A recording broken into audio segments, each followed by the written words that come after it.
പ്രകൃതിക്ക് ദുരന്തം സംഭവിക്കുമോ? പ്രകൃതി ദുരന്തം എന്നൊക്കെ പറഞ്ഞാൽ ഇംഗ്ലീഷിൽ നാച്ചുറൽ കലാമിറ്റീസ് എന്നാണ് പറയുക. പ്രകൃതി ദുരന്തം, പ്രകൃതി ക്ഷോഭം. യഥാർത്ഥത്തിൽ പ്രകൃതി ക്ഷോഭിക്കുകയില്ല, കടൽ ക്ഷോഭിക്കുകയില്ല, കാലം ക്ഷോഭിക്കുകയില്ല. ഈ കാലത്തിന്റെ ഉടമസ്ഥനായ അള്ളാഹു ക്ഷോഭിക്കുന്നു, പ്രകൃതിയുടെ ഉടമസ്ഥനായ അള്ളാഹു ക്ഷോഭിക്കുന്നു, കടലിന്റെ ഉടമസ്ഥനായ അള്ളാഹു ക്ഷോഭിക്കുന്നു. അവിടെയാണ് വിഷയം. പക്ഷെ നമുക്കത് പറയുമ്പോൾ പ്രകൃതി ദുരന്തം, പ്രകൃതി ദുരന്തം, പ്രകൃതി ദുരന്തം, ചില കാണാപ്പുറങ്ങൾ, ഇത് മാത്രമേ നമുക്ക് പറയാൻ കഴിയുള്ളൂ. കാലവർഷക്കെടുതിയിൽ ഇത്ര ആയിരം വീടുകൾ നശിച്ചു, ഇത്ര നഷ്ടം, സാമ്പത്തിക നഷ്ടം, കൃഷി നഷ്ടം എന്നെല്ലാം പറഞ്ഞുകൊണ്ട് ജനങ്ങൾ പറയുന്ന ഒരു പൊള്ളയായ ഒരു വാക്കാണത് പ്രകൃതി ദുരന്തം എന്നെല്ലാം. യഥാർത്ഥത്തിൽ ദുരന്തം അതിന്റെ ഉടമസ്ഥനായ അള്ളാഹു ക്ഷോഭിക്കുകയും കോപിക്കുകയും ചെയ്തതിന്റെ പേരിലാണ് എന്ന് ആദ്യം നമ്മൾ മനസ്സിലാക്കണം. പ്രകൃതിക്ക് അങ്ങനെ ക്ഷോഭിക്കാൻ കഴിയും? പ്രകൃതിയുടെ ഉടമസ്ഥൻ അല്ലാഹുവാണ്. ആ പടച്ച തമ്പുരാൻ തീരുമാനിക്കുന്നത് പോലെയാണ് പ്രകൃതി അതിന്റെ അവസ്ഥകൾ, അതിന്റെ യാഥാർത്ഥ്യം നമ്മുടെ മുന്നിൽ വെളിപ്പെടുത്തുക. ഭൂമിക്ക് നമ്മോട് മുന്നിൽ ക്ഷോഭിക്കാൻ കഴിയുകയില്ല. അല്ലാഹു റബ്ബുൽ ഇസ്സത്ത് ഭൂമിയോട് ക്ഷോഭിക്കാൻ പറയുമ്പോൾ അത് ക്ഷോഭിക്കുന്നു. കടലിനെ അല്ലാഹു പിടിച്ചു നിർത്തിയിരിക്കുന്നു. ഇന്നൊരു ബണ്ടുകളും ഒന്നുമില്ലാതെ, ഒരു ബന്ധങ്ങളുമില്ലാതെ, തടസ്സങ്ങളുമില്ലാതെ ഈ ഭൂമിയെ ചുറ്റിക്കൊണ്ടിരിക്കുന്ന ഈ കടൽ, ഇത് അല്ലാഹുവിന്റെ നിയന്ത്രണത്തിലായിരുന്നില്ല എങ്കിൽ ഇന്ന് ഈ കടലിന്റെ മക്കൾ, കടലിന്റെ ഓരത്ത് താമസിക്കുന്നവർക്കെല്ലാം സ്വസ്ഥമായി താമസിക്കാൻ കഴിയുമായിരുന്നില്ല. ഇത് പടച്ച തമ്പുരാൻ പിടിച്ചു വെച്ച ഒരു ഘടനയാണ്, അത് അവന്റെ തർത്തീബാണ്. അതേപോലെ ഡാമുകൾ നമ്മുടെ നാട്ടിലുണ്ട്. വിശേഷിച്ച് ആ മുല്ലപ്പെരിയാർ ഡാമിനെ കുറിച്ച് ജനങ്ങൾ വല്ലാത്ത ഭീതിയിലായിരുന്നു. ഒരു സമയത്ത് നമ്മുടെ സർക്കാർ അതിങ്ങനെ ഇളക്കിമറിച്ചപ്പോ നമ്മളെല്ലാവരും പേടിച്ചുപോയി. കാസർഗോട്ടുകാർ പേടിക്കൂല, കാരണം പൊട്ടിയാൽ ഇങ്ങോട്ട് വരൂലല്ലോ വെള്ളം. 4 ജില്ലക്കാര് ഭയപ്പെട്ടു പോയി. അപ്പൊ ഇടുക്കി ജില്ലക്കാർ, ആലപ്പുഴ ജില്ലക്കാർ, എറണാകുളം ജില്ലക്കാർ, കോട്ടയം ജില്ലക്കാർ, ഇവരെല്ലാവരും ഒന്ന് ഭയപ്പെട്ടപ്പോ മൂവാറ്റുപുഴ എന്ന് പറയുന്ന ജില്ലയില്ലാത്ത നാട്ടുകാർ ദുആ ചെയ്യാൻ ലിസ്റ്റ് കൊടുത്തു. മൂവാറ്റുപുഴ ഒന്ന് ജില്ലയാക്കി കിട്ടണം, കാരണം ഇത് എങ്ങാനും പൊട്ടിപ്പോയാൽ ഈ 4 ജില്ലയും തകർന്നു പോകും, മൂവാറ്റുപുഴയിലുള്ളവർ രക്ഷപ്പെടട്ടെ. അതുകൊണ്ട് അങ്ങനെ പോലും ആളുകൾ ചർച്ച ചെയ്തിരുന്നു. 4 ജില്ലകൾ തകർന്നു പോകും. ഇത് ഡാമിനെ അള്ളാഹു പരീക്ഷിച്ചു. പക്ഷെ ആ പരീക്ഷണത്തിൽ ജനങ്ങൾ ഭയന്നു. അത് പൊട്ടിക്കാനും അത് സംരക്ഷിക്കാനും കഴിവുള്ളവർ തമിഴ്നാട് സർക്കാരോ കേരള സർക്കാരോ അല്ല, അത് അള്ളാഹു മാത്രമാണ്. അള്ളാഹു തീരുമാനിച്ചാൽ എത്ര വലിയ പുതിയ ഡാമുകളും പൊട്ടിപ്പോകും. ഡാമിനെ കുറിച്ച് ഖുർആൻ ചർച്ച ചെയ്യുന്നുണ്ട്. ഡാമുകൾ നിലനിർത്തുകയും ഡാമുകൾ പൊട്ടിച്ച് ജനങ്ങളെ ഭയപ്പെടുത്തുകയും ചെയ്ത ചരിത്ര പാരമ്പര്യം പരിശുദ്ധ ഖുർആൻ തന്നെ അവതരിപ്പിക്കുന്നുണ്ട്. ഇൻഷാ അല്ലാഹ് അതൊക്കെ നമ്മുടെ വിഷയങ്ങളിലേക്ക് എത്തുമ്പോൾ നമുക്കതിനെ കുറിച്ച് നമുക്ക് ചർച്ച ചെയ്യാം. അപ്പൊ ഇതെല്ലാം അല്ലാഹു സുബ്ഹാനഹു വ തആലയുടെ പരീക്ഷണങ്ങളാണ്. മൊത്തത്തിൽ പടച്ച തമ്പുരാൻ ഈ മനുഷ്യനെ സൃഷ്ടിച്ചതും ഈ ആകാശ ഭൂമികളെ മുഴുവനും സൃഷ്ടിച്ചത് അല്ലാഹു സുബ്ഹാനഹു വ തആല നമ്മുടെ മുന്നിൽ ഇതെല്ലാം ഒരു ചോദ്യചിഹ്നമാക്കി തന്നത് പരീക്ഷിക്കാൻ വേണ്ടിയാണ്, പരീക്ഷണത്തിന് വേണ്ടിയാണ്. പരിശുദ്ധ ഖുർആൻ ആ ഭാഗം പറയുകയാണ്, എന്തിനാണ് നമ്മളെ സൃഷ്ടിച്ചത്. അല്ലാഹു തആല هل أتى على الإنسان حين من الدهر لم يكن شيئا مذكورا إنا خلقنا الإنسان من نطفة أمشاج نبتليه فجعلناه سميعا بصيرا. പരിശുദ്ധ ഖുർആനിൽ അല്ലാഹു സുബ്ഹാനഹു വ തആല അവതരിപ്പിക്കുകയാ, തെറിച്ചു വീഴുന്ന ബീജഗണത്തിൽ നിന്ന്, കൂടിച്ചേരുന്ന ബീജഗണത്തിൽ നിന്ന് മനുഷ്യ നിന്നെ നാം സൃഷ്ടിച്ചുവെങ്കിൽ, ഈ ദുനിയാവിലേക്ക് ബൃഹത്തായ ലോകത്തേക്ക് നാം നിന്നെ പരിചയപ്പെടുത്തിയെങ്കിൽ, നബ്തലീ അവനെ നാം പരീക്ഷിക്കുന്നതിന് വേണ്ടി മാത്രമാ, അവനെ നാം പരീക്ഷിക്കുന്നതിന് വേണ്ടി മാത്രമാണ്, അവനെ നാം ചോദ്യം ചെയ്യുന്നതിന് വേണ്ടി മാത്രമാണ്. വബലൗനാഹും ബിൽഹസനാ വസ്സയ്യാ ലഅല്ലഹും യർജിഊൻ. നന്മകൾ നൽകിക്കൊണ്ട് നാം നിങ്ങളെ പരീക്ഷിക്കും, നാം അവരെ പരീക്ഷിക്കും. ധന്യതകൾ നൽകിക്കൊണ്ട് നാം അവരെ പരീക്ഷിക്കും, ദാരിദ്ര്യം നൽകിക്കൊണ്ട് നാം അവരെ പരീക്ഷിക്കും. എന്തിനാണ്? പരിശുദ്ധ ഖുർആൻ പറയുകയാ, ലഅല്ലഹും യർജിഊൻ, അവർ അല്ലാഹുവിലേക്ക് ചിന്തിച്ചു മടങ്ങുന്നതിന് വേണ്ടി അത്രേ. പരിശുദ്ധ ഖുർആൻ പല നിലയ്ക്കും അള്ളാഹു പരീക്ഷിക്കും. നല്ലതും മോശവും, ധന്യതയും ദാരിദ്ര്യവും, പട്ടിണിയും നല്ല അവസ്ഥയും, ഇതെല്ലാം തന്നെ അള്ളാഹു പരീക്ഷിക്കും. എന്തിന്? അള്ളാഹ് അറിയാൻ, അള്ളാഹുവിനെ മനസ്സിലാക്കാൻ. ദുനിയാവിൽ അല്ലാഹു സുബ്ഹാനഹു വ തആല നൽകുന്ന പരീക്ഷണങ്ങളുണ്ടല്ലോ, മുസീബത്തുകളുണ്ടല്ലോ, ഈ മുസീബത്ത് കൊണ്ട് അല്ലാഹു ഉദ്ദേശിക്കുന്നത് 5 കാര്യങ്ങളാണ്. ഒന്ന്, ഈ മുസീബത്തിലൂടെ പടച്ച തമ്പുരാൻ ആഗ്രഹിക്കുന്നത് ഈ മനുഷ്യർക്ക്, സൃഷ്ടികൾക്ക് ക്ഷമയുണ്ടോ സബറുണ്ടോ എന്നറിയുന്നതിന് വേണ്ടി പടച്ച തമ്പുരാൻ ഈ പരീക്ഷണങ്ങളെല്ലാം നമ്മുടെ മേലേക്ക് പാരാഭാരം പോലെ അയക്കുകയാണ്. ഒന്നാമത്തെ പോയിന്റ്, പ്രകൃതി ദുരന്തങ്ങളാകട്ടെ, മാരക രോഗങ്ങളാകട്ടെ, പ്രശ്നങ്ങളാകട്ടെ, ഇതിന് അല്ലാഹു സുബ്ഹാനഹു വ തആല എടുത്ത തീരുമാനം എന്നറിയോ? ഇത് ഒന്ന്, സബർ, ക്ഷമയുണ്ടോ ഈ ഉമ്മത്ത്, ഈ എന്റെ ദാസന്മാർ, എന്റെ ദാസിമാർക്ക് ക്ഷമയുണ്ടോ എന്നറിയുന്നതിന് വേണ്ടി അല്ലാഹു സുബ്ഹാനഹു വ തആല ഈ പരീക്ഷണങ്ങൾ നൽകുന്നു. ഒന്ന്, നമ്പർ 1. ഖുർആൻ അല്ലാഹു തആല പറയാണ് ആ ഭാഗം. ഏതെല്ലാം നിലയ്ക്കാണ് മനുഷ്യനെ പരീക്ഷിക്കുക? ഏതെല്ലാം നിലയ്ക്കാണ് പരീക്ഷിക്കുക? വലനബലവന്നകും ബിശൈഇൻ മിനൽ ഖൗഫ് വൽജൂ വനഖസിൻ മിനൽ അംവാൽ വൽഅൻഫുസി വസ്സമറാത്ത് وبشر الصابرين. അല്ലാഹുവിന്റെ ദാസന്മാരെ, അല്ലാഹുവിന്റെ ദാസിമാരെ, ഈ ഭൂലോകത്ത് അധിവസിക്കുന്ന നിങ്ങളുടെ സൃഷ്ടാവായ പടച്ച തമ്പുരാൻ പറയുകയാ, വലനബലുവന്നകും, നിങ്ങളെ പരീക്ഷിക്കുക തന്നെ ചെയ്യും. നിങ്ങളെ നിർബന്ധം, തീർച്ച, യാതൊരു സംശയവും വേണ്ട. നിങ്ങളെ നാം പരീക്ഷിക്കുക തന്നെ ചെയ്യും, പരീക്ഷിക്കുക തന്നെ ചെയ്യും. ഏതെല്ലാം അവസ്ഥയിലാണ് നിങ്ങളെ നാം പരീക്ഷിക്കുക? ബിശൈഇൻ മിനൽ ഖൗഫ്, ഭയം നൽകി അല്ലാഹു പരീക്ഷിക്കുമെന്ന് ഖുർആൻ. ബിശൈഇൻ മിനൽ ഖൗഫ് വൽജൂ, പട്ടിണിയും ദാരിദ്ര്യവും നൽകി അല്ലാഹു നമ്മെ പരീക്ഷിക്കുമെന്ന് ഖുർആൻ. വനഖസിം മിനൽ അംവാൽ, സാമ്പത്തിക മാന്ദ്യം നൽകി അല്ലാഹു നമ്മെ പരീക്ഷിക്കുമെന്ന് ഖുർആൻ. വൽ അൻഫുസ്, ശാരീരികമായ മാനസികമായ വേദനകൾ നൽകി, മാറാവ്യാധികൾ നൽകി, മാരക രോഗങ്ങൾ നൽകി അല്ലാഹു മാനസികമായി നമ്മെ പരീക്ഷിക്കുമെന്ന് ഖുർആൻ. വസ്സമറാത്ത്, കൃഷികൾ, സമൃദ്ധമായ വിളവുകൾ കൊയ്തെടുക്കാമെന്ന ലാഘവത്തോടുകൂടി ലക്ഷങ്ങൾ കൃഷിക്ക് വേണ്ടി ചെലവ് ചെയ്യുന്നവരെ അല്ലാഹു പറയുകയാണ്, ആ കൃഷികളെ എല്ലാം നശിപ്പിച്ചുകൊണ്ട് നാം നിങ്ങളെ പരീക്ഷിക്കും. ഖുർആൻ. ഏതെല്ലാം പരീക്ഷണങ്ങളാണ്? ഏതെല്ലാം പരീക്ഷണങ്ങളാണ്? ശാരീരികമായി, മാനസികമായി, സാമ്പത്തികമായി മാരകമായ രോഗങ്ങൾ നൽകി നമ്മുടെ കൃഷിസ്ഥലങ്ങളെല്ലാം തകർത്ത്, ആലപ്പുഴ ജില്ലയിലെ കുട്ടനാട് മേഖലകളിൽ നമ്മൾ കഴിക്കുന്ന അരി, അവിടെ നിന്ന് കുട്ടനാട് മേഖലകളിൽ നിന്ന് കൊയ്തെടുത്തു കൊണ്ടുവരുന്ന അരി, ആ കുട്ടനാട് പ്രദേശങ്ങളെല്ലാം വെള്ളത്തിലാണ്, എല്ലാ വർഷവും നഷ്ടത്തിലാണ്.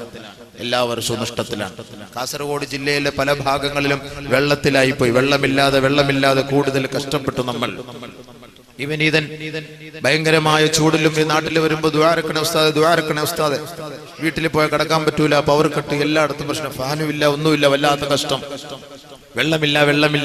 എല്ലാവരും ദുആ ചെയ്തു ഫാത്തിഹ ഓതി മഴ വന്നു. ഇപ്പൊ ഹത്ത ഓതുവാണ് മഴ ഒന്ന് നിൽക്കാൻ വേണ്ടിയിട്ട്. ഇപ്പൊ അങ്ങനത്തെ അവസ്ഥ വരെ എത്തി. അല്ലാഹു തആല മഴ തന്നപ്പോ നമ്മുടെയൊക്കെ ധാരണ ഒന്ന് തീർന്നിട്ടിയത്. പ്രത്യേകിച്ച് സംഘാടകരും ഇന്നലെ മുതലേ ദുആറക്കാൻ തുടങ്ങി കാണും. പടച്ചവനെ മഴ നീ പെയ്ത് വെച്ചാൽ 2 ദിവസം പെയ്ക്കല്ല, അല്ലെ 3 ദിവസം പെയ്ക്കരുത്. അതെല്ലാ നാട്ടിലുള്ള സംഘാടകരുടെ ഒരു സ്വഭാവമാണല്ലോ. അപ്പൊ അതുകൊണ്ട് അതല്ല, അല്ലാഹു തആല ഒരിക്കലും പറയരുത് മഴ നിന്നു പോകട്ടെ എന്ന് പറയാൻ പാടില്ല. അത് അല്ലാഹു ന്റെ റസൂൽ സല്ലല്ലാഹു അലൈഹി വസല്ലം പറഞ്ഞു, മഴ പെയ്യുമ്പോൾ നമ്മൾ ചെയ്യേണ്ട ദുആ അല്ലാഹുമ്മ സയ്യിബൻ നാഫിഅ അല്ലാഹുമ്മ ഹവാലൈന വലാ അലൈന. ഹവാലൈന വല അലൈന. നമുക്ക് അനുകൂലമായ മഴ താ റബ്ബേ, പ്രതികൂലമാക്കി നീ ഞങ്ങളെ മഴ തന്ന് നശിപ്പിക്കല്ലേ പടച്ചവനെ. അതായിരുന്നു ഹബീബുന റസൂലുള്ളാഹി സ്വല്ലല്ലാഹു അലൈഹി വസല്ലം തങ്ങൾ ചെയ്ത ദുആ. ആ ദുആ ആണ് നമുക്ക് വേണ്ടത്. അല്ല വേണ്ട വേണ്ടെന്ന് പറയരുത്.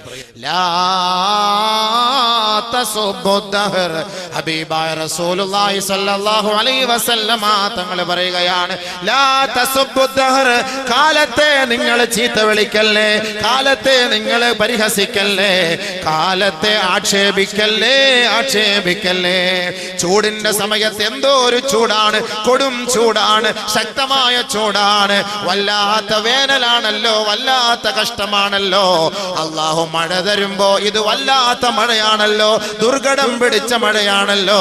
റോഡുകൾ നശിച്ചു, നാട് നശിച്ചു, കൃഷികൾ നശിച്ചു, ഇറങ്ങാനേ കഴിയാത്ത ദുരവസ്ഥയാണല്ലോ. ലാ തസുബ്ബു ദഹർ, കാലത്തെ നിങ്ങൾ തെറി പറയരുതേ.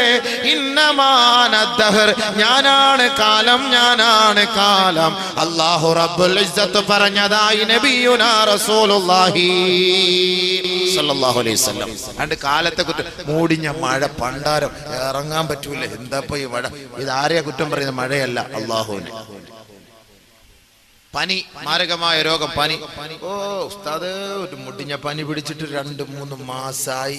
എന്റെ ഒക്കറിച്ച പനി പിടിച്ചിട്ട് ശരീരത്തിന് പാങ്ങില്ല, ഒക്കറിച്ച ആകെ പ്രശ്നം, ഭയങ്കര പ്രശ്നം. അങ്ങനെ വല്ലാത്ത അവസ്ഥയിൽ ഇങ്ങനെ ആളുകൾ പറയും. ലാ തസുബ്ബുൽ ഹുമാ, പനിയെ തെറി പറയല്ലേ, പനിയെ ആക്ഷേപിക്കല്ലേ. ഫഇന്നൽ ഹുമാ മിൻ ഫൈഹി ജഹന്നം കമാ ഖാല റസൂലുള്ളാഹി. നരകത്തിന്റെ ഒരു പുകയാണ്, നരകത്തിന്റെ ഒരു ചൂടാണ്, നരകത്തിന്റെ ഒരു ചൂടാണ്. നമ്മൾ പനിയെ തെറി പറയരുത്, ആക്ഷേപിക്കരുത്. ശരീരത്തിൽ അല്ലാഹു തആല നൽകുന്ന പനിയിലൂടെ ശരീരത്തിന് ഒരുപാട് ഗുണങ്ങളുണ്ട്. അപ്പൊ അല്ലാഹു സുബ്ഹാനഹു വ തആല പരീക്ഷിക്കുന്നത് ഏതെല്ലാം കോലത്തില്, ഏതെല്ലാം രീതിയിലാണ് പടച്ചതമ്പുരാൻ നമ്മളെ പരീക്ഷിക്കുന്നത്. നല്ലപോലെ ശ്രദ്ധിച്ച് മനസ്സിലാക്കണം. ഈ പരീക്ഷണം എന്തിനാ? ഒന്ന് സബർ, ക്ഷമ. റമളാൻ മാസത്തിന്റെ മഹത്വം എന്താണ്? ഷഹ്റു സബർ, ഷഹ്റു സബർ, ക്ഷമയുടെ മാസമാണ് റമളാൻ. ക്ഷമയുടെ മാസം റമളാൻ. ക്ഷമയ്ക്കുള്ള പ്രതിഫലം എന്താ? അത് പറയും, പുറകെ വരും, പുറകെ വരും. ശ്രദ്ധിച്ചോളി, ശ്രദ്ധിച്ചോളി. അഷ്ഹദു അല്ലാ ഇലാഹ ഇല്ലല്ലാഹ് അസ്തഗ്ഫിറുല്ലാഹ് അസ്അലുക്കൽ ജന്ന അഊദു ബിക മിനൻ നാർ. പരിശുദ്ധ ഖുർആൻ അല്ലാഹു സുബ്ഹാനഹു വ തആല പറഞ്ഞത് ഏതെല്ലാം നിലക്കാണ് പരീക്ഷണം, ഏതെല്ലാം നിലക്കാണ് പരീക്ഷണം, ആ പരീക്ഷണങ്ങൾ വരുമ്പോൾ എന്ത് ചെയ്യണം, അതിനെല്ലാം ഖുർആൻ ഹദീസ് നമുക്ക് പ്രതിവിധി നൽകുന്നുണ്ട്. നല്ലപോലെ ശ്രദ്ധിക്കുക. അപ്പൊ രോഗം, ഭയം, ശാരീരികമായ വേദന, പീഡനം, പ്രയാസങ്ങൾ, പ്രശ്നങ്ങൾ, സാമ്പത്തിക നഷ്ടം, മാനനഷ്ടം, ഇതെല്ലാം അല്ലാഹു സുബ്ഹാനഹു വ തആല നമുക്ക് നൽകുമ്പോൾ നമ്മൾ എന്ത് സമീപനമാണ് സ്വീകരിക്കേണ്ടത്? ഒന്നാമതായി പരീക്ഷണങ്ങൾ അല്ലാഹു നൽകുന്നു. പരിശുദ്ധ ഖുർആൻ അല്ലാഹു സുബ്ഹാനഹു വ തആല പറയുന്നു, ഒരു പ്രവാചകനും ഈ ലോകത്ത് വന്നിട്ടില്ല ആ സമുദായത്തെയും അവരെയും പരീക്ഷിച്ചിട്ടല്ലാതെ. പ്രവാചകന്മാർ أم حسبتم أن تدخلوا الجنة ولما يأتكم مثل الذين خلوا من قبلكم مستهم البأساء والضراء وزلزلوا حتى يقول الرسول والذين آمنوا معه متى نصر الله ألا إن نصر الله قريب. നിങ്ങൾ ധരിക്കുന്നുണ്ടോ, നിങ്ങൾ കരുതുന്നുണ്ടോ, നിങ്ങൾ വിചാരിക്കുന്നുണ്ടോ ഈ ദുനിയാവിൽ ഒരു പ്രയാസങ്ങളും വിഷമങ്ങളും രോഗങ്ങളും മാനഹാനിയും സംഭവിക്കാതെ ലാഘവത്തോടെ സ്വർഗത്തിൽ കടക്കാമെന്ന് നിങ്ങൾ ധരിക്കുന്നുണ്ടോ? ഇല്ല, ഇല്ല, അത് സാധ്യമല്ല. അം ഹസിബതും അൻ തദ്ഖുലുൽ ജന്ന, ലാഘവത്തോടുകൂടി സ്വർഗത്തിൽ കടക്കാമെന്ന ബോധി നിങ്ങൾക്ക് വേണ്ട. അങ്ങനെ നിങ്ങൾ കരുതുന്നുണ്ടോ? നിങ്ങൾ കരുതുന്നുണ്ടോ? വലമ്മാ യാതികും മസലുല്ലദീന ഖലൗ മിൻ ഖബലികും, നിങ്ങൾക്ക് മുമ്പുള്ള മുൻഗാമികളായ സമൂഹത്തിന് അവർക്ക് നേതൃത്വം നൽകിയ പ്രവാചകന്മാർക്ക് പോലും മസ്സതുഹുമുൽ ബഅസാ വല്ലറാ, ദുഃഖങ്ങളും ദുരിതങ്ങളും അവരെ പിടികൂടുക ചെയ്യുകയും എത്രത്തോളം എന്ന് വെച്ചാൽ വസുൽസിലോ, അവരുടെ പാദങ്ങൾ പോലും കിടുകിടാ വിറപ്പിക്കപ്പെട്ടു പോയി. ഹത്താ യഖൂല റസൂൽ വല്ലദീന ആമനൂ മഅ, അവിടുത്തെ പ്രവാചകരും ആ പ്രവാചകന്റെ അനുയായികളും ഒന്നടങ്കം പ്രവാചകനോട് പോലും ചോദിക്കുകയാണ്, പ്രവാചകനടക്കം അല്ലാഹുവിനോട് ചോദിക്കുകയാണ്, മതാ നസ്റുല്ലാഹ്, ദുഃഖങ്ങളും ദുരിതങ്ങളും പ്രയാസങ്ങളും മാനഹാനിയും രോഗങ്ങളും ബുദ്ധിമുട്ടും അവരെ വല്ലാണ്ട് അലട്ടിയപ്പോ അവരൊന്നടങ്കം അല്ലാഹുവിനോട് ചോദിക്കുകയാണ്, പറയുകയാണ്, പടച്ചവനെ നിന്റെ സഹായം എപ്പോഴാണ് അല്ലാഹ്, മതാ നസ്റുല്ലാഹ്, അല്ലാഹുവിന്റെ സഹായം എപ്പോഴാണ്, അല്ലാഹ് നീ ഞങ്ങളെ ഈ ദുരിത കയത്തിൽ നിന്ന് രക്ഷപ്പെടുത്തുന്നത് എപ്പോഴാണ്. അലാ ഇന്ന നസ്റല്ലാഹി ഖരീബ്, ദുഃഖിക്കരുതേ, പ്രയാസപ്പെടരുതേ. രോഗികളെ, മാനഹാനി സംഭവിച്ചവരെ, സാമ്പത്തിക നഷ്ടം സംഭവിച്ചവരെ, ദുഃഖത്താലും പ്രയാസത്താലും നിങ്ങൾ തളർന്നു പോകരുതേ. ഇതാ ഇതാ അല്ലാഹുവിന്റെ സഹായം അടുത്തുണ്ട്, ഉടനെ ലഭ്യമാകും. ദുഃഖിക്കരുത്, പ്രയാസപ്പെടരുത്. മുൻഗാമികൾക്കൊക്കെ ഈ പ്രയാസം ഉണ്ടായിട്ടുണ്ട്, അള്ളാഹു നമ്മളെ അറിയിക്കുകയാണ്. മുൻഗാമികൾക്കൊക്കെ ഉണ്ട്, ഒരു പ്രവാചകന്മാർക്ക് ഇതുണ്ടാകാതെ വന്നിട്ടില്ല, പോയിട്ടില്ല.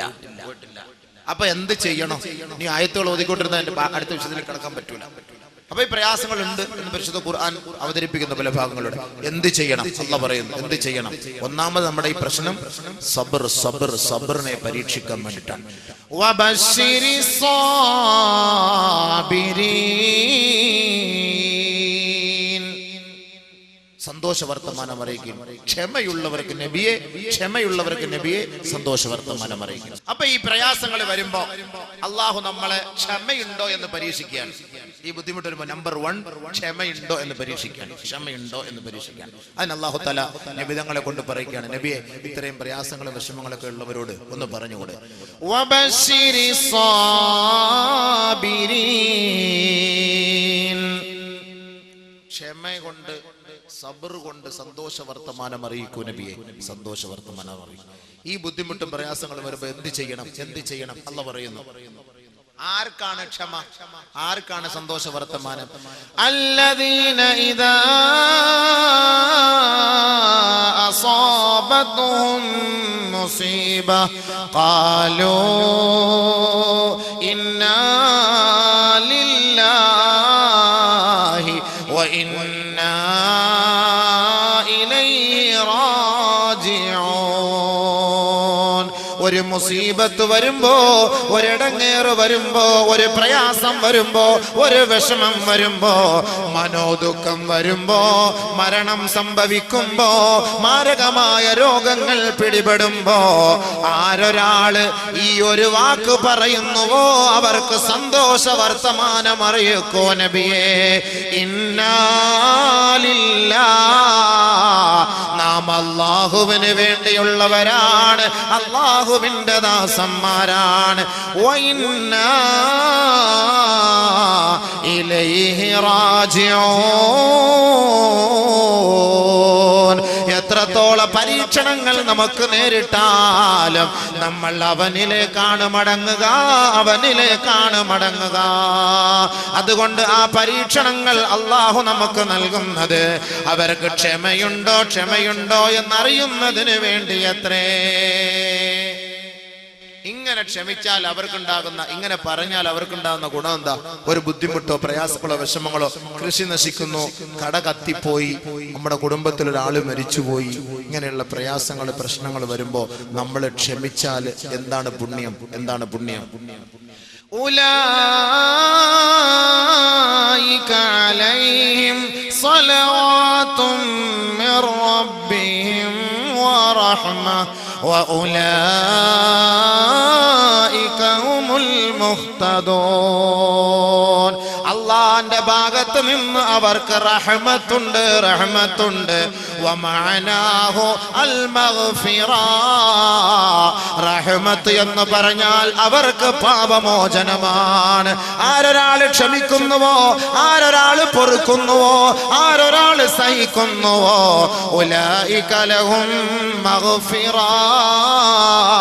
അവർക്ക് അല്ലാഹുവിന്റെ ഭാഗത്ത് നിന്നുമുള്ള പാപമോചനമുണ്ടത്രേ. ഉലൈക അലൈഹിം സ്വലവാത്തുൻ മിർ റബ്ബിഹിം വറഹ്മ. രണ്ട് കാര്യങ്ങളാണ്. ഒന്ന് സലവാത്ത്. സലവാത്ത് മഅനാഹു മഗ്ഫിറ, മഗ്ഫിറ, മഗ്ഫിറ. വറഹ്മത്ത് മഅനാഹു അൽ ഇഹ്സാൻ, ഇഹ്സാൻ. അല്ലാഹു അവർക്ക് ഉപകാരം ചെയ്തു കൊടുക്കും. അല്ലാഹു അവരെ സഹായിക്കും, ഉപകാരം ചെയ്തു കൊടുക്കും. മാത്രല്ല ഉലൈക ഹുമുൽ മുഹ്തദൂൻ. അവർ സന്മാർഗ സച്ചരിതരാണ്. അവർ അല്ലാഹുവിന്റെ ഇഷ്ടദാസന്മാരാണ്. മുസീബത്തിൽ ക്ഷമിക്കുന്നവർ. ബഹുമാനപ്പെട്ട നബിയുനാ റസൂലുള്ളാഹി സ്വല്ലല്ലാഹു അലൈഹി വസല്ലമ തങ്ങൾ മർറ ബിഖബരിൻ, ഒരു ഖബറിന്റെ ഓരത്തുകൂടെ നടന്നു പോവുകയാ. അല്ലാഹുവിന്റെ റസൂൽ നടന്നു പോകുമ്പോ ഹബീബായ തങ്ങൾ കാണുന്നു, തബ്കീ ഇൻദ ഖബരിൻ അലാ ഇബ്നില്ലഹാ വമർറ ബിംറഅത്തിൻ. ഒരു പെണ്ണിന്റെ സമീപത്ത് കൂടി അല്ലാഹുവിന്റെ റസൂൽ കടന്നു പോകുമ്പോ തബ്കീ ഇൻദ ഖബരിൻ അലാ ഇബ്നില്ലഹാ. ആ പെണ്ണിന്റെ, ആ സഹോദരിയുടെ മകൻ മരിച്ചുപോയി. ആ മകൻ മരണപ്പെട്ടു പോയതിന്റെ ആഘാതത്താൽ, ദുഃഖത്താൽ, വിഷമത്താൽ, ഖേദത്താൽ ഖബറിന്റെ ഓരത്ത് നിന്ന് പൊട്ടിക്കരയുന്ന സഹോദരി അല്ലാഹുവിന്റെ റസൂൽ കണ്ടപ്പോ ഹബീബായ തങ്ങൾ ആ സഹോദരിയോട് പറയുകയാ, യാ അമത്തല്ലാഹ് ഇത്തഖില്ലാഹ വസ്ബിരി. അല്ലാഹുവിന്റെ ദാസിയേ, അല്ലാഹുവിന്റെ ദാസിയേ, അല്ലാഹുവിന്റെ ദാസിയേ, നീ അല്ലാഹുവിനെ ഭയപ്പെടണമേ പെണ്ണേ. വസ്ബിരി, നീ ക്ഷമിക്കണേ, ക്ഷമിക്കണേ. അല്ലാഹുവിന്റെ റസൂൽ പറഞ്ഞു, തന്റെ മകൾ മരിച്ചുപോയി, ആ വിഷമത്തിൽ ഒന്ന് ഖബറെടുക്കുന്ന ഇങ്ങനെ കരയാ. അല്ലാഹുവിന്റെ റസൂൽ പറഞ്ഞു, ക്ഷമിക്ക്, ക്ഷമിക്ക്, അല്ലാഹുവെ ഭയപ്പെട്. അവർക്ക് അത് ഇഷ്ടപ്പെട്ടില്ല, ആ പെണ്ണുങ്ങൾക്ക് ഇഷ്ടപ്പെട്ടില്ല. കാലത്ത് ആ സഹോദരി പറയുകയാണ്, ഇലൈക അന്നി, ഇലൈക അന്നി ഇന്നക ലം തുസബ് ബിമുസീബതി. മര്യാദയ്ക്ക് പോയിക്കോ, അവിടുന്ന് വിട്ടിട്ട്. ഞാൻ എന്റെ പ്രയാസവും വിഷമവും കൊണ്ട് ഞാൻ എന്റെ മകൻ പോയ വിഷമത്താല് ദുഃഖത്താല് കരയുന്നു, ഇയാൾ എന്നെ സമാധാനിപ്പിക്കാൻ വിട്ടോ, വണ്ടി വിട്ടോളാൻ പറഞ്ഞു. ഭയപ്പെടുത്തിയിട്ട് വലം തകുൻ തഅരിഫുർ റസൂൽ. ആ സഹോദരി അല്ലാഹുവിന്റെ റസൂലാണെന്നറിഞ്ഞില്ല. വമർറ ഫളൽ ഇബ്നുൽ അബ്ബാസ് റളിയല്ലാഹു തആല അൻഹു. അല്ലാഹുവിന്റെ റസൂൽ അവിടം വിട്ടു പോയപ്പോ ഫളൽ ഇബ്നു അബ്ബാസ് റളിയല്ലാഹു അൻഹു ആ സഹോദരിയുടെ സമീപത്ത് കൂടെ നടന്നുപോയി. ആ സഹോദരിയോട് ചോദിച്ചു, അലം തകുൻ തഅരിഫുൻ നബിയ, നീ അറിഞ്ഞില്ലയോ അത് നബിയാണെന്ന കാര്യം? അല്ലാഹുവിന്റെ റസൂൽ ആണ് നിന്നോട് പറഞ്ഞത്. ഇത്തഖില്ലാഹ് വസ്ബിരി എന്ന് പറഞ്ഞത് ലോകത്തിന്റെ പുത്രനാണ്, ലോകത്തിന്റെ നായകനാണ്, ലോകത്തിന്റെ കെടാവിളക്കായ മുഹമ്മദ് മുസ്തഫ തങ്ങളാണ് നിന്നോട് പറഞ്ഞത്. ഉടനെ ആ മാതാവ് ഹൃദയത്തുടിപ്പോടെ, വേദനയോടെ ഇലാ ഹദറത്തി റസൂലില്ലാഹ്, ഹൃദയത്തിന്റെ തുടിപ്പോടെ, ഹൃദയവേദനയോടെ അത്തത്തിൻ നബിയ സല്ലല്ലാഹു അലൈഹി വസല്ലമ അല്ലാഹുവിന്റെ റസൂലിന്റെ സവിധത്തിലേക്ക് വന്നപ്പോ ഫലം തജിദ് ബവാബീൻ നബിയുനാ റസൂലുള്ളാഹി തങ്ങളുടെ വീടിന്റെ മുറ്റത്ത് ഒരൊറ്റ പാറാവുകാരും ഉണ്ടായിരുന്നില്ല. നബി തങ്ങളോട് പറഞ്ഞു, നബിയേ എനിക്ക് മാപ്പാക്കണം നബിയേ, ഞാൻ അങ്ങേ അറിഞ്ഞിരുന്നില്ല ഹബീബേ, അങ്ങ് റസൂലാണ്, അങ്ങ് നബിയാണെന്ന കാര്യം ഞാൻ അറിഞ്ഞില്ല നബിയേ, എന്നോട് മാപ്പാക്കണേ യാ റസൂലല്ലാഹ് എന്നാ മഹദിയായ സഹാബത്ത് പെണ്ണ് പറഞ്ഞപ്പോ അല്ലാഹുവിന്റെ റസൂൽ പറഞ്ഞതെന്തെന്നറിയുവോ? ഇന്നമസ് സബ്റു ഇൻദ സദമത്തിൽ ഊലാ. ഒരു പ്രശ്നം ഉണ്ടാകുമ്പോ, ഒരു പ്രയാസം ഉണ്ടാകുമ്പോ ആദ്യ പ്രാരംഭ ഘട്ടത്തിലാണ് ക്ഷമിക്കേണ്ടത്. പിന്നീട് വന്നിട്ട് ക്ഷമിക്കണേ പൊറുക്കണേ എന്ന് പറഞ്ഞിട്ട് എന്നാലും കൂലിയില്ല. ഫസ്റ്റ് എയ്ഡ് ബോക്സ് ബസ്സിൽ ഫിറ്റ് ചെയ്ത് എന്തിനാ? വണ്ടി ഇടിച്ചു കഴിഞ്ഞാൽ പെട്ടെന്ന് അവിടെ എടുക്കും മുട്ടിൽ ഫസ്റ്റ് എയ്ഡ് അത് ഇങ്ങനെ ചെയ്യണം. ആദ്യത്തെ ക്ലിയർ ആണ്, ആദ്യമായിട്ടുള്ള ആ ഒരു ചികിത്സയാണ്. അപ്പൊ ഒരു വിഷമം വരുമ്പോ, ഒരു പ്രയാസം വരുമ്പോ ആദ്യമായിട്ട് അത് ക്ഷമിക്കണം. അസ്സബ്റു ഇൻദ സദമത്തിൽ ഊല, ആദ്യത്തെ ക്ഷമ. അതിനാണ് അല്ലാഹ് ആദ്യത്തെ പ്രഹരമേൽക്കുമ്പോഴുണ്ടാകുന്ന ആ വേദനയ്ക്ക് ക്ഷമിക്കലാണ് കൂലി എന്ന് നബിയുനാ റസൂലുള്ളാഹി തങ്ങൾ ആ സഹോദരിയെ പറഞ്ഞ് മനസ്സിലാക്കി കൊടുത്തു. എന്നിട്ട് നബി തങ്ങൾ അവർക്ക് വേണ്ടി ദുആ ചെയ്തു, പൊറുക്കലിനെ തേടി. അത് ഹദീസിലുണ്ട്. പക്ഷെ നബി സല്ലല്ലാഹു അലൈഹി വസല്ലം പറഞ്ഞെന്താ? ബുദ്ധിമുട്ടും പ്രയാസം വരുമ്പോ ഞങ്ങൾ ക്ഷമിക്കണം. ഹബീബായ റസൂലുള്ളാഹി സ്വല്ലല്ലാഹു അലൈഹി വസല്ലമ തങ്ങൾ ലോകത്തുള്ള മുസ്ലിം മക്കളോട് വിളിച്ചു പറയുകയാണ്, ഇദാ അസാബ അഹദകും മുസീബ. നല്ലപോലെ ശ്രദ്ധിച്ചോളി ഹദീസ്, നല്ലപോലെ ശ്രദ്ധിച്ചോളി. നമുക്കൊക്കെ മുസീബത്ത് പ്രയാസങ്ങൾ വരുമ്പോ ഹബീബായ റസൂലുള്ളാഹി സ്വല്ലല്ലാഹു അലൈഹി വസല്ലമ തങ്ങൾ പറയുകയാ, ഇദാ അസാബ അഹദകും മുസീബ ഫൽയദ്കുർ മുസീബതഹു ഫിയാ ഫഇന്നഹാ മിൻ അഅ്ളമിൽ മസായിബ്. നിങ്ങൾക്ക് നിങ്ങളുടെ ശാരീരികമായി, മാനസികമായി, സാമ്പത്തികമായി, കുടുംബപരമായി, കൃഷി സംബന്ധമായി നിങ്ങളേൽക്കുന്ന ഓരോ ബുദ്ധിമുട്ടുകളുണ്ടല്ലോ, പ്രയാസങ്ങളുണ്ടല്ലോ, ആ പ്രയാസങ്ങൾ നിങ്ങളെ അലട്ടുമ്പോ ഫൽയദ്കുർ മുസീബതഹു ഫിയാ, എന്റെ മുസീബത്തിനെ, നിങ്ങളുടെ പ്രവാചകനായ എനിക്ക് ഏർപ്പെട്ട മുസീബത്തിനെ, അതല്ലെങ്കിൽ എന്റെ മരണത്തെ നിങ്ങൾ ഓർക്കണേ, ഓർക്കണേ. ഫഇന്നഹാ മിൻ അഅ്ളമിൽ മസായിബ്. ലോകത്തുള്ള സകലമാന മുസീബത്തുകളെക്കാൾ, വേദനകളെക്കാൾ, നഷ്ടത്തെക്കാൾ ഏറ്റവും വലിയ നഷ്ടമാണ് ഞാൻ ഈ ലോകത്ത് നിന്ന് വിട പറയുന്നത്. ആ നഷ്ടം നിങ്ങൾ ഓർത്തുകൊള്ളണേ, ഓർത്തുകൊള്ളണേ. നിങ്ങളുടെ ജീവിതത്തിലെ നഷ്ടത്തിന്റെ പരിഹാരം എന്റെ നഷ്ടമാണ്, എന്റെ നഷ്ടമാണ്. നബിയുനാ റസൂലുള്ളാഹി. അതിനേക്കാൾ വല്ല നഷ്ടമുണ്ടോ? ഹബീബ റസൂൽ തങ്ങൾ പോയ രംഗത്തെ കുറിച്ച് എന്താ ആ രംഗമൊന്നും ഞാൻ പറയുന്നില്ല, അങ്ങോട്ട് പോയാൽ പിന്നെ അത് പറയണം. വല്ലാത്ത നമ്മൾ അനുഭവിക്കുന്ന പോലുള്ള വേദന ആയിരുന്നില്ല നബി തങ്ങൾ അനുഭവിച്ചത്.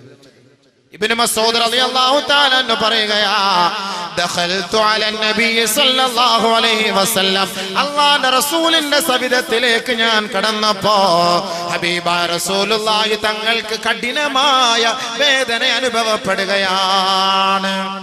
അഖദത്ത്